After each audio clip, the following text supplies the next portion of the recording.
जब मैं रात को घर पहुंचा तो मेरी पत्नी ने खाना लगाया। मैंने उसका हाथ अपने हाथ में लिया और कहा, मुझे तुमसे कुछ ज़रूरी बात कहना है। वो शांत बैठकर खाना खा रही थी। उसकी आंखों में कुछ दर्द साफ नज़र आ रहा था। अचानक मुझे पता नहीं कैसे कहूँ मगर मुझे उससे बताना था। मैंने बड़ी शांति से कहा, मुझे तलाक चाहिए। लगा जैसे कि मेरे शब्दों से उसे फ़र्क नहीं पड़ा, बल्कि उसने मुझसे पूछा क्यों चाहिए। मैंने उसके सवाल को अनसुना किया तो उसे गुस्सा आ गया। उसने चम्मच उठाकर फेंक दिया और जोर से चिल्लाई, तुम इंसान नहीं हो। उस रात हमने एक दूसरे से बात नहीं की। वो रो रही थी। मुझे पता था कि वह जानना चाहती है कि आखिर ऐसा क्या हुआ जो हमारा रिश्ता टूटने की कगार पर आ गया। मेरे लिए उसके सवालों का जवाब दे पाना नामुमकिन था। मैं प्रिया से प्यार करने लगा हूँ। अब मुझे उससे प्यार नहीं रहा। मैंने उसे उसके बरसों के प्यार की सजा दी थी। भरे मन से मैंने तलाक के पेपर तैयार किए। उसमें लिखा था कि वह पूरा घर, कार, कंपनी 30% शेयर ले सकती है इस तलाक के बदले में। लेकिन उसने उन पेपर्स को देखा और उनके टुकड़े कर दिए। वो औरत जिसने मेरे साथ जीवन के 10 साल बिताए थे, वो आज मेरे लिए अनजान हो चुकी थी। मुझे इन 10 सालों का जो उसने मेरे लिए बर्बाद किए, मगर मैं क्या करूँ? जो हो चुका उसे मैं बदल नहीं सकता, क्योंकि मैं किसी और को अपनी पत्नी से ज़्यादा प्यार करने लगा था। आखिरकार उसके सब्र का बाँध टूट गया और वो फूट-फूट कर रोने लगी। मेरे लिए उसका रोना एक तरह की रिहाई की तरह था। तलाक की ये बात जो कई दिनों से मुझे परेशान कर रही थी, अब बिल्कुल साफ़ हो चुकी थी। अगले दिन मैं घर काफ़ी लेट आया। मैंने देखा कि वह टेबल पर बैठकर कुछ लिख रही थी। मैंने शाम का खाना नहीं खाया था, लेकिन फिर भी सीधे ऊपर जाकर अपने कमरे में सो गया, क्योंकि पूरा दिन प्रिया के साथ रहने और कई जगह घूमने के बाद मैं थक गया था।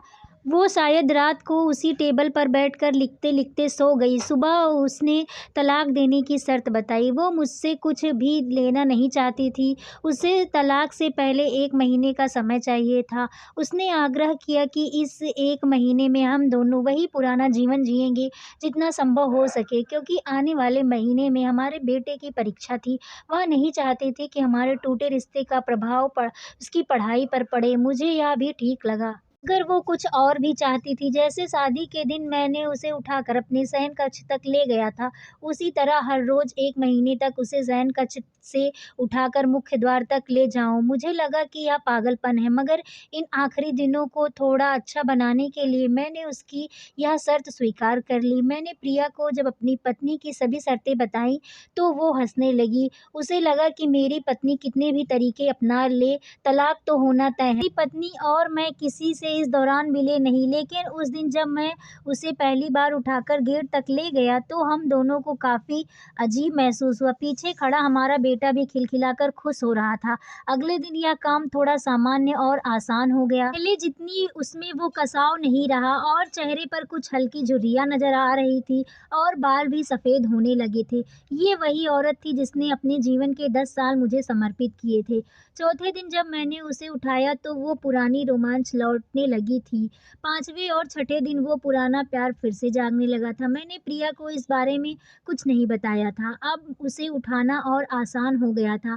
शायद हर रोज़ यह सब करने का मैं आदी हो गया था। एक दिन वह अपनी पसंद की साड़ी निकाल रही थी, लेकिन कुछ ख़ास नहीं ढूँढ पाई। उसने साँस भरते हुए कहा कि उसके सारे कपड़े बड़े होने लगे हैं। तब मुझे पता चला कि वह काफ़ी दुबली हो गई है और इसलिए उसे आसानी से उठा पा रहा हूँ। मेरे दिल को एक झटका-सा लगा। उसने अपने दिल में काफ़ी दर्द छुपा रखा था। पता नहीं कैसे आगे बढ़ा और उसके सिर को छूकर देखा। अचानक हमारा बेटा आया और बोला, पापा, मम्मा को उठाकर बाहर ले जाने का समय हो गया है। उसके लिए अपने पापा द्वारा मम्मा को इस तरह उठाकर ले जाते हुए देखना जीवन का अभिन्न हिस्सा बन गया था। मेरी बीवी ने हमारे बच्चे को बुलाया और उसे ज़ोर से गले लगा लिया। मैंने अपना चेहरा दूसरी तरफ कर लिया। मुझे लगा कि कहीं मैं अपना निर्णय ना बदल लूँ। मैंने अपनी पत्नी को रोज़ की तरह उठाया और बेडरूम से हॉल तक लाया। उसने प्यार से अपने दोनों हाथों को मेरी गर्दन के आस-पास रख दिया। मैंने उसे ज़ोर से पकड़ रखा था, मगर मुझे इतना कम वज़न परेशान कर रहा था। महीने के आखिरी दिन जब मैंने उसे उठाया तो मेरे लिए एकदम चल पाना मुश्किल हो रहा था। हमारा बेटा स्कूल जा चुका था। अपनी कार से ऑफ़िस गया और कार से बाहर कूद कर आ गया, बिना कार को लॉक किए। मुझे डर था कि अब एक पल की भी देरी मेरा इरादा बदल देगी। मैं ऊपर गया, प्रिया ने दरवाज़ा खोला और मैंने उससे कहा, सॉरी प्रिया, अब मैं अपनी पत्नी को तलाक नहीं देना चाहता।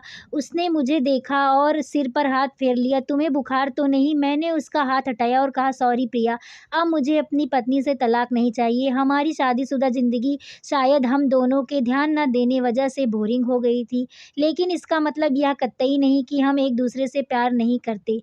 अब मुझे एहसास हुआ है कि जिस दिन से उसे शादी करके घर लाया था, उस दिन से जीवन के आखिरी दिन तक मुझे उसके साथ निभाना है। प्रिया के होश उड़ गए, उसने मुझे ज़ोर का चाँटा जड़ दिया। मेरे मुँह पर दरवाज़ा बंद करके वह रोने लगी और दरवाज़ा अंदर से बंद कर लिया। मैं सीढ़ियों से नीचे उतरा और आकर अपनी कार में बैठ गया। आगे एक फूल वाले की दुकान पर रुका और अपनी प्यारी पत्नी के लिए एक सुंदर सा गुलदस्ता लिया। दुकानदार ने पूछा कि इस पर क्या लिखना है? मैंने मुस्कुराते हुए कहा, मैं तुम्हें जीवन के आखिरी दिन तक यूँ ही उठाता रहूँगा, मेरी अर्धांगिनी। उस शाम को जब मैं घर आया, हाथों से गुलदस्ता लिए, चेहरे पर एक मुस्कान थी। मैं ऊपर अपने कमरे की तरफ भागा, लेकिन तब तक वह मुझे छोड़कर इस दुनिया से जा चुकी थी, हमेशा के लिए।